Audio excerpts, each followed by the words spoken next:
Hi viewers, இன்னைக்கான வீடியோவில் என்ன நடக்கலாம்னு சொல்லிட்டு பார்க்கலாம். வீடியோக்குள்ளே போகிறதுக்கு முன்னாடி நம்ம சேனலை லைக் அண்ட் சப்ஸ்கிரைப் பண்ணிவிட்டு கொஞ்சம் சப்போர்ட் பண்ணுங்கள்.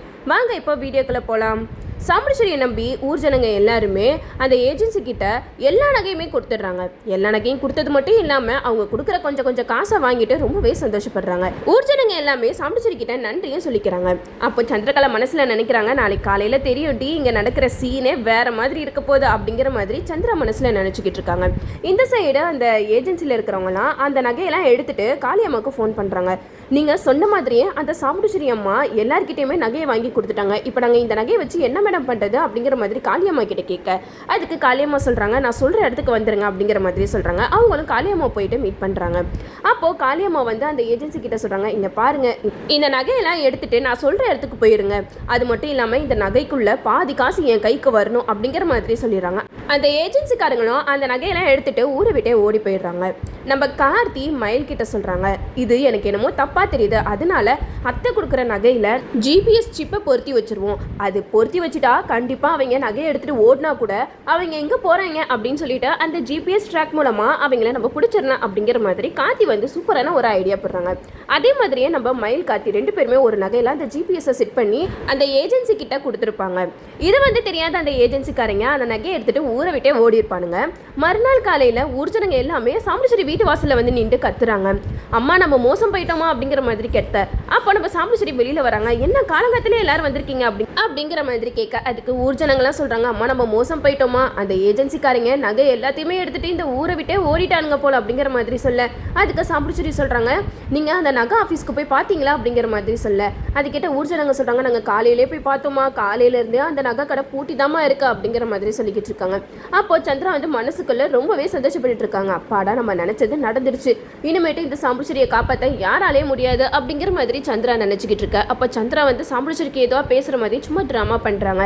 என்ன நீங்கள் இப்படி வந்து சொல்லிக்கிட்டு இருக்கீங்க, அந்த நகை கடைக்காரங்க அந்த நகையெல்லாம் எடுத்துகிட்டு ஓடிட்டாங்களாம், எங்கள் அக்கா என்ன பண்ணுவா அப்படிங்கிற மாதிரி கேட்க, அதுக்கு ஊர் ஜனங்க சொல்கிறாங்க, என்னம்மா இப்படி சொல்கிறீங்க, உங்களை நம்பி தானம்மா நாங்கள் நகையை வச்சோம் அப்படிங்கிற மாதிரி பேசிக்கிட்டு இருக்கும்போது சாமுண்டீஸ்வரி சொல்கிறாங்க, நீங்கள் எதுக்கும் கவலைப்படாதீங்க, அந்த நகைக்கெல்லாம் நான் பொறுப்பேற்றுக்கிறேன் அப்படிங்கிற மாதிரி சொல்ல, இது கேட்ட சந்திரா சொல்கிறாங்க, என்னக்கா நீ பார்த்துக்கு லூஸ் மாதிரி உளறிக்கிட்டு இருக்க, எல்லா நகைக்கும் நீ பொறுப்பேற்றுக்கிட்டனா உங்ககிட்ட அவ்வளோ காசு இருக்கா கொடுக்குறதுக்கு அப்படிங்கிற மாதிரி கேட்க, அதுக்கு சாமுண்டீஸ்வரி சொல்கிறாங்க, இவங்க எல்லாருமே என் மேலே இருக்கிற நம்பிக்கையில் தான் அந்த நகையெல்லாம் வச்சாங்க, அப்போ நான் தானே பொறுப்பாக முடியும் அப்படிங்கிற மாதிரி சாமுண்டீஸ்வரி சொல்லிடுறாங்க. இதை கேட்ட சிவனாண்டியோட ஆளுங்க ரெண்டு பேரும் வந்து சாமுண்டீஸ்வரி கிட்ட சண்டை போடுறாங்க. அது எப்படிமா நீங்க பொறுப்பேற்றுக்கிறீங்கன்னா எங்களுக்கு என்ன ஆதாரம் இருக்கு, நீங்க பாட்டுக்கு சும்மா வாயால நான் பொறுப்பேற்றுக்கிறேன் அப்படின்னு சொல்லிட்டு எல்லாத்தையுமே டீல்ல விட்டீங்கன்னா நாங்க என்ன பண்றது, அதெல்லாம் எங்களுக்கு தெரியாது, நீங்க ஏதாவது எங்களுக்கு பண்ணியே ஆகணும் அப்படிங்கிற மாதிரி சொல்லி பஞ்சாயத்தை கூட்டுறாங்க. பஞ்சாயத்து தலைவர் முன்னாடி சாமுண்டீஸ்வரி தலை குனிஞ்சு நிற்கிறாங்க. பஞ்சாயத்து தலைவர் சாமுண்டீஸ்வரி கிட்ட கேட்குறாங்க, என்னம்மா நீங்கள் தான் ஊர் தலைவியாக இருக்கீங்க, கொஞ்சமாவது நீங்கள் பார்த்து நடந்திருக்க கூடாதா, யார் நல்லவங்க யார் கெட்டவங்கன்னு கொஞ்சமாவது புரிஞ்சுக்கிட்டு நீங்கள் இந்த மாதிரிலாம் பண்ணியிருக்கணும், நீங்கள் பாட்டுக்கு யாரோ ஒருத்தவங்க ஏஜென்சி ஆரம்பிக்க போகிறாங்கன்னு சொல்லிட்டு நகை எல்லாத்தையுமே கொடுத்தீங்க, இப்போ பாருங்கள் அவங்க ஃபுல்லாக நாமம் போட்டு போயிட்டாங்க, எப்படி நம்ம அவங்கள கண்டுபிடிக்கிறது அப்படிங்கிற மாதிரி கேட்க, அதுக்கு சந்திரா சொல்கிறாங்க, அவங்கள எப்படி நாங்கள் கண்டுபிடிக்க முடியும், அந்த நகையெல்லாம் அவங்க எடுத்துகிட்டு போயிட்டா எங்கள் அக்கா என்ன பண்ணுவா அப்படிங்கிற மாதிரி சொல்லிக்கிட்டு இருக்காங்க. அதுக்கு ஊர்ஜனங்கள்லாம் சொல்கிறாங்க, இப்படியெல்லாம் பேசாதீங்கம்மா, நாங்களாம் வாயை கட்டி வயிற்று கட்டி அந்த நகையெல்லாம் சேர்த்து வச்சோம், இப்போ திடுதிப்புன்னு அந்த நகைலாம் இல்லைனா எங்கள் குடும்பம்லாம் என்னத்துக்கு ஆகுறது அப்படிங்கிற மாதிரி கேட்க, இதை கேட்ட சாமுண்டீஸ்வரி சொல்கிறாங்க, நீங்கள் யாரும் கவலைப்படாதீங்க, ஆளாளுக்கு நகை வச்சிருப்பீங்களே அந்த நகைக்கு ஈடான காசை நான் மொத்தமாக கொடுத்துட்றேன், ஆனால் எனக்கு டைம் வேணும் அப்படிங்கிற மாதிரி சொல்ல, இது கேட்ட சிவனாண்டி ஆள் ஒருத்தன் சொல்கிறான், அது சரிம்மா நீங்கள் நகைக்கான காசை கொடுக்குறீங்கன்னு சொல்லிட்டீங்க, அதுக்கு எப்படி நீங்கள் கொடுப்பீங்க அப்படிங்கிற மாதிரி கேட்க, அதுக்கு சாமுண்டீஸ்வரி சொல்கிறாங்க, என்னோட வீட்டு பத்திரத்தை நான் கொடுக்குறேன், அதை வச்சு எனக்கு ஒரு நாள் டைம் கொடுங்க அப்படிங்கிற மாதிரி சொல்ல, இதை கேட்ட பஞ்சாயத்து தலைவரும் சரின்றாங்க. அப்போ நம்ம சாமுண்டீஸ்வரி வந்து வீட்டு பத்திரத்தில் சைன் போட போகும்போது ராஜராஜன் சொல்கிறாங்க, என்ன ஈஸ்வரி நீ யோசிச்சு தான் முடிவு பண்ணியிருக்கியா, அந்த வீடு மட்டும் இல்லைன்னா நம்ம நிலமெல்லாம் என்னதுக்கு ஆகும் அப்படிங்கிற மாதிரி சொல்ல, அதுக்கு நம்ம சாமுண்டீஸ்வரி சொல்கிறாங்க, வேறு வழி இல்லை, என்னை நம்பி இவங்கெல்லாம் நகையை வச்சுருக்காங்க, அவங்களுக்கு நான் ஏதாவது செஞ்சு தான் ஆகணும் அப்படின்னு சொல்லிட்டு அந்த பத்திரத்தில் சைன் போட போகிறாங்க. அப்போ நம்ம கார்த்தி வந்து கரெக்டாக வந்துட்டு அத்தை சைன் போடாதீங்க அப்படிங்கிற மாதிரி தடுத்து நிறுத்துறாங்க. அப்போது சாமுண்டீஸ்வரி கேட்குறாங்க, இப்போ எதுக்காக நீ சைன் போட விடாமல் தடுக்கிற அப்படிங்கிற மாதிரி கேட்க, அதுக்கு கார்த்தி சொல்கிறாங்க, நீங்கள் சைனெல்லாம் போட வேணாம், அந்த நகையெல்லாம் கொண்டு போனவங்க இன்னும் கொஞ்சம் நேரத்தில் அந்த நகையோட திருப்பி வருவாங்க, நீங்கள் வேணால் பாருங்கள் அப்படிங்கிற மாதிரி சொல்ல. இதை கேட்ட பஞ்சாயத்து தலைவர் சொல்கிறாங்க, அது எப்படிப்பா நீ இவ்வளோ உறுதியாக சொல்கிற, அவங்க எங்கே இருக்காங்க எப்படி இருக்காங்கன்னு கூட நம்மளுக்கு தெரியாது, அவங்க எப்படி திருப்பி வருவானுங்க அப்படிங்கிற மாதிரி கேட்க, அதுக்கு சந்திரா சொல்கிறாங்க, அவன் லூஸ் மாதிரி உளறிக்கிட்டு இருக்கான், என்ன உனக்கு என்ன பைத்தியம் பிடிச்சிக்கிச்சா, தேவையில்லாமல் எங்களை எந்த பிரச்சனையிலும் மாட்டி விடாது அப்படிங்கிற மாதிரி சொல்ல. இதை கேட்ட காளியம்மா சொல்கிறாங்க, ஆமாம் நீங்கள் கொஞ்சம் நல்லா விசாரிங்க அவனுக்கு எப்படி தெரியும் அவங்க வருவாங்கன்னு சொல்லிட்டு இவன் பாட்டுக்கு உளறிக்கிட்டு இருக்கான், சாமுண்டீஸ்வரி நீ பத்திரத்தில் சைனை போடு அப்படிங்கிற மாதிரி சொல்ல. இதை கேட்ட கார்த்தி சொல்கிறாங்க, நான் உங்ககிட்ட ஒரு விஷயம் கேட்குறேன், நீங்கள் எப்படி சொல்லலாம் அவங்க திருப்பி வரமாட்டாங்கன்னு சொல்லிட்டு அப்படிங்கிற மாதிரி கேட்க, அதுக்கு காளியம்மா சொல்கிறாங்க, அந்த நகையெல்லாம் எடுத்துகிட்டு போனவங்க திருப்பி வருவானுங்களா, அவங்க லாபம் வச்சு விற்கணும் தான் இந்த மாதிரி பிளான் போட்டு ஊருக்குள்ளே நுழைஞ்சிருக்காங்க, அது தெரியாமல் சாமுண்டீஸ்வரி எல்லாருக்கிட்டையும் நகையை வாங்கி கொடுத்துட்டான், இப்போ எப்படி அவன் திருப்பி வருவான், உன்னோட அத்தையை காப்பாற்றுறதுக்காக நீ எதுவும் ட்ராமா பண்ணிக்கிட்டு இருக்காது சரியா அப்படிங்கிற மாதிரி காளியம்மா சொல்ல. இதை கேட்ட கார்த்தி சொல்கிறாங்க, அப்படி அவங்க வரலனா இங்கே நடக்கிறதே வேற அப்படிங்கிற மாதிரி பேச.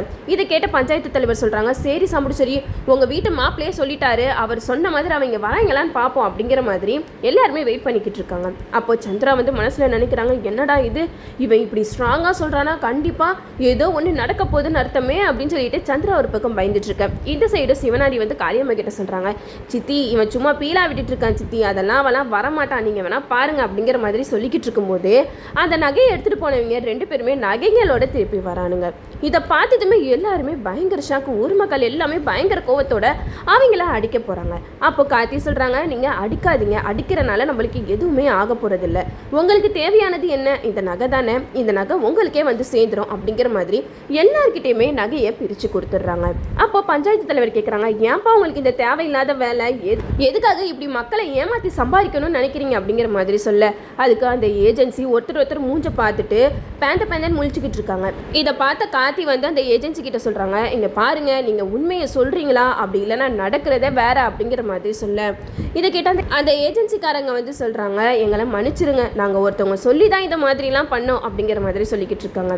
அப்போ காளியம்மா சொல்கிறாங்க, சரி இவங்க நகையை எடுத்துகிட்டு போனீங்களே அது எப்படி எடுத்துகிட்டு போன ஸ்பாட்லேயே திருப்பி கொண்டு வராங்க, எனக்கு என்னமோ இந்த கார்த்தி மேலே தான் சந்தேகமாக இருக்குது அப்படின்னு சொல்லிட்டு கார்த்தி மேலே பழிய போடுறதுக்காக அப்படியே திருப்பி விட்டுறாங்க. அப்போ நம்ம கார்த்தி சொல்கிறாங்க, நாங்கள் சும்மா இன்னும் நகை கொடுக்கல, அந்த நகைக்குள்ளே நான் ஒரு ஜிபிஎஸை வச்சேன், அது மூலமாக தான் இவங்க எங்கே போகிறாங்க யாரை பார்க்குறாங்க அப்படின்னு சொல்லிட்டு கையும் காலுமா பிடிச்சோம் அப்படின்னு சொல்லிட்டு கார்த்தி உண்மையை போட்டு உடைச்சிடுறாங்க. இதை கேட்டதுமே காளியம்மா பயங்கர ஷாக்கு, என்னடா இவன் இப்படியெல்லாம் பண்ணிட்டானே அப்படின்னு சொல்லிட்டு காளியம்மா ஒரு பக்கம் அப்படியே பயத்தில் நின்றுட்டு இருக்காங்க. இன்னொரு பக்கம் அந்த ஏஜென்சி கிட்ட கண்ணை கட்டுறாங்க, எங்களை மாட்டி விட்டுறாதீங்க அப்படின்னு சொல்லிட்டு. ஆனால் அந்த ஏஜென்சிங்க எப்படியாவது நம்ம இதிலேருந்து தப்பிச்சா போதுப்பா சாமி அப்படின்னு சொல்லிட்டு யார் இப்படி பண்ண சொன்னாங்கன்ற உண்மையை பஞ்சாயத்தில் சொல்லிடுறாங்க. இதுக்கு பின்னாடி இருக்கிறது வேற யாரும் இல்லை, காளியம்மா தான் எங்களை இந்த மாதிரி ஏஜென்சியாக ஊருக்குள்ளே வந்து எல்லாருக்கிட்டையும் சாமுண்டீஸ்வரி மூலமாக நகையை வாங்க வச்சாங்க. அந்த நகையை வாங்க வச்சது மட்டும் இல்லாமல் அதுக்கான பணத்தையும் கொடுக்க சொன்னாங்க. அதே மாதிரி தான் நாங்கள் செஞ்சோம். ஆனால் கடைசியில் அந்த நகையை எடுத்துகிட்டு எங்களை இந்த ஊரை விட்டே ஓட சொன்னாங்க. ஆனால் கடைசி நேரத்தில் இவர் வந்து எங்களை பிடிச்சிட்டாரு, எங்களுக்கு வேறு வழி தெரியல, நாங்கள் இப்போ உண்மையை சொல்லி தான் ஆகணும்னு சொல்லிட்டு எல்லாத்தையுமே நாங்கள் சொல்லிட்டோம், எங்களுக்கு எந்த ஒரு தண்டனையும் கொடுக்காம எங்களை விட்டுருங்க அப்படிங்கிற மாதிரி அவங்க 2 பேருமே ரொம்ப கெஞ்சிக்கிட்டு இருக்காங்க. இதை கேட்டதுமே எல்லாருக்குமே பயங்கர கோவம், நம்ம சாமுண்டீஸ்வரிக்கு கோவம் தலைக்கு மேலே ஏறி காளியம்மாவை பயங்கரமாக வெளுத்து வாங்குறாங்க தான் சொல்லலாம். காளியம்மா நீ எவ்வளோ பட்டாலும் நீ திருந்தவே மாட்டியா, அநியாயமாக என்னைய பழி வாங்கணும்னு சொல்லிட்டு ஊர் மக்களோட வயிற்றுல அடிக்க பார்த்தியே, கடைசியில் அவங்களோட உழைப்புக்கு முன்னாடி உன்னோட பிளான் எல்லாம் ஒன்றுமே இல்லை, நீ இப்போயாவது தெரிஞ்சுக்கோ அப்படிங்கிற மாதிரி சாமுண்டீஸ்வரி வந்து காளியம்மாவை பார்த்து சொல்கிறாங்க. அது மட்டும் இல்லாமல் நம்ம சாமுண்டீஸ்வரி கார்த்தியை பார்த்து அப்படியே பிரமிச்சு போய் நிற்கிறாங்க. நம்ம ஒரு ஆபத்தில் இருக்கும்போது இவன் தான் நம்மளை வந்து காப்பாற்றுறோம், இவ்வளோ நாளே இவனை நம்ம தப்பாக புரிஞ்சு வச்சிருக்கோமே அப்படிங்கிற மாதிரி சாமுண்டீஸ்வரி ஒரு பக்கம் நினைக்க. இந்த சைடு சந்திரா வந்து மனசில் நினச்சிக்கிட்டு இருக்காங்க, அச்சோ மறுபடியும் இவன் வந்து நம்ம அக்கா கிட்ட நல்ல பேரை வாங்கிட்டானே, இப்போ நம்ம என்ன பண்ணுறது அப்படிங்கிற மாதிரி சந்திரா ஒரு பக்கம் யோசிச்சுட்டு இருக்காங்க. எது எப்படியோ நம்ம சாமுண்டீஸ்வரி வந்து இப்போயாவது கார்த்திகை புரிஞ்சுக்கிட்டா நல்லா தான் இருக்கும். அது மட்டும் இல்லாமல் இந்த ஏஜென்சிக்காரங்களை ஏவி விட்டால் காளியம்மாவை ஊர் மக்கள் எல்லாருமே சேர்ந்து வெளுத்து எடுத்துறாங்களே சொல்லலாம். இதுக்கப்புறம் கதைக்களத்தை எப்படியெல்லாம் கொண்டு போகிறாங்கன்னு சொல்லிட்டு நம்மளும் வெயிட் பண்ணி பார்ப்போம். ஓகே வீவர்ஸ், இந்த வீடியோ உங்களுக்கு பிடிச்சிருந்தா லைக் பண்ணுங்கள், மறக்காமல் நம்ம சேனலை சப்ஸ்கிரைப் பண்ணிடுங்க.